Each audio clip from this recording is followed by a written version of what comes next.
Hello. Welcome to Project Argo, a conversion of Arma 3 and a prototype which is now being developed under Bohemia Incubator. When playing Project Argo, you will be able to choose one of our 3 scenarios, from which each will provide a different game experience. To enjoy the peak of tactical planning, try Clash. The largest gameplay area and slowest gameplay pace offers space for tactical maneuvering, flanking and long-distance battles. In Clash, clouds and flames fight over a part of Malden on which some of the valuables from USS Argo have landed. The goal of both teams is to gradually seize sectors in the area by flying the faction flag and eventually to attempt to capture the enemy base. At the beginning, both teams start with 3 owned sectors from which they embark to neutral points placed in the center of the battlefield. If they successfully seize one of these neutral points, a route deeper into enemy territory opens up. During the phase concerning neutral points, both factions are in the position of attacker. In the event of fighting over owned sectors, one of the factions is always defending their position, while the other is invading their territory.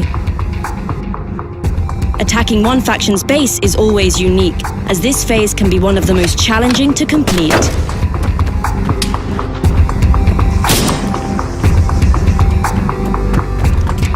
The scenario can be won in 2 ways. First is by capturing the opposite faction's base. The second is to achieve the score count of 7. The gameplay situation can be changed by capturing an airdrop. Seizing airdrop will provide an advantage to the team, which captured it in similar way as in the raid and link scenarios. In Clash, the airdrop will supply your team with the following. The attacking side will receive reinforcement in the form of respawn, while the reward for the side defending is a reduction of the time limit which the attackers have to complete their invasion.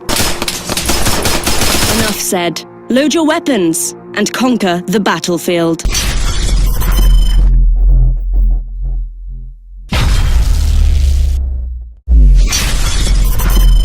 Hello. Welcome to Project Argo, a conversion of Arma 3 and a prototype which is now being developed under Bohemia Incubator. Upon entering the game, the player is able to choose from 3 different scenario types. Each scenario is different and there is something for everyone. For example, Raid is distinctive for its medium-paced, tactical 5 vs 5 gameplay, taking place in a rather small, predefined and restricted area.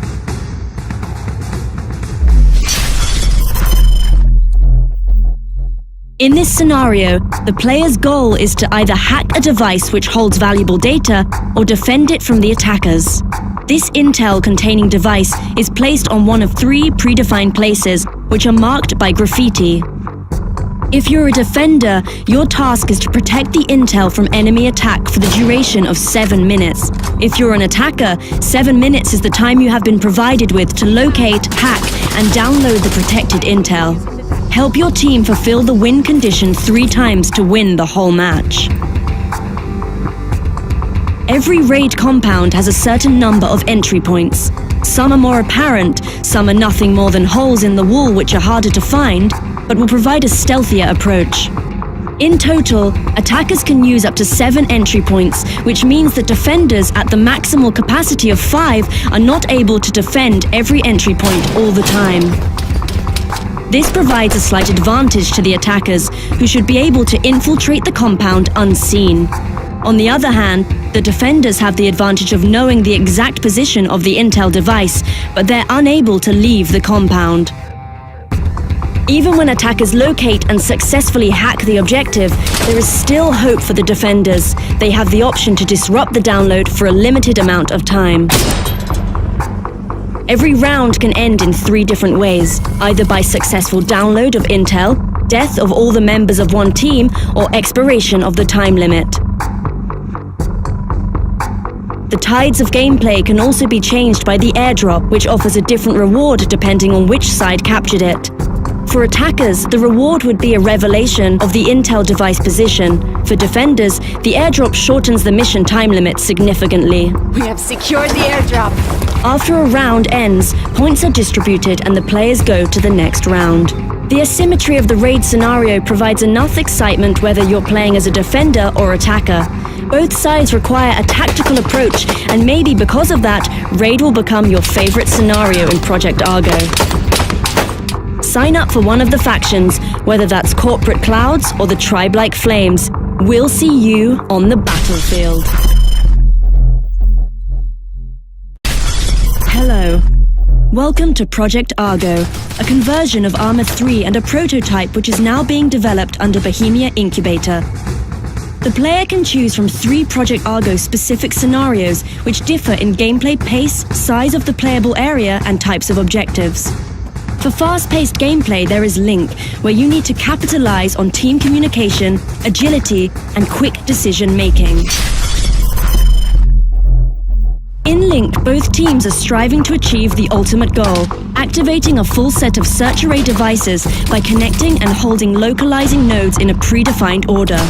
The team which prevails by establishing the connection 3 times and holds it enables their faction to localize important valuables in the area and obviously achieves a glorious victory. The search array devices are divided into several types. Near the edge of the location, 2 smaller devices called 1A and 1B are placed. Close to the actual center of the map, you can find a device N2, and in the actual midst of gameplay is the last device called Main. Each site has a full set of these devices at their disposal and needs to establish the connection from the smallest, furthest device up to the main. Devices 1A and 1B are equal in value, but both provide certain tactical advantages when captured and are required for capturing Node 2. Only after Device 2 is captured can the team try claiming Main. Seizing and holding these devices is the win condition in Link's scenario. When you seize and while you hold the nodes, these devices generate points, and a goal of both factions is to achieve the winning point count before the other team. The gameplay is not centered solely around the main device, but can also be concentrated in its close proximity or around Device 2. But be warned, the function of this device can be disrupted by the enemy, and this could put your whole mission in jeopardy. When capturing the node, be aware of your surroundings, and don't hesitate to bring another friendly player with you, or even go scramble the enemy node to keep them busy. On top of this, the situation can be changed by an airdrop. When it's captured, it disables the ability to seize devices, scramble connection, or generate points from owned devices for the opposing faction. A mechanic which distinguishes Link scenario from the others the most are the respawn tickets. Respawn tickets allow players to quickly return to the battle after they have been eliminated. At the start of the match, both factions have 5 respawn tickets at their disposal. These are depleted by respawning or friendly killing. Respawn tickets can be regained by eliminating a player from the opposing faction. The round can end in 3 different ways. Firstly, depletion of respawn tickets by one faction. Secondly, expiration of the time limit, which will result in victory for the faction which was able to generate more points from their devices. Or thirdly, when one of the factions achieves the target point count. Choose one of the factions and get to linking.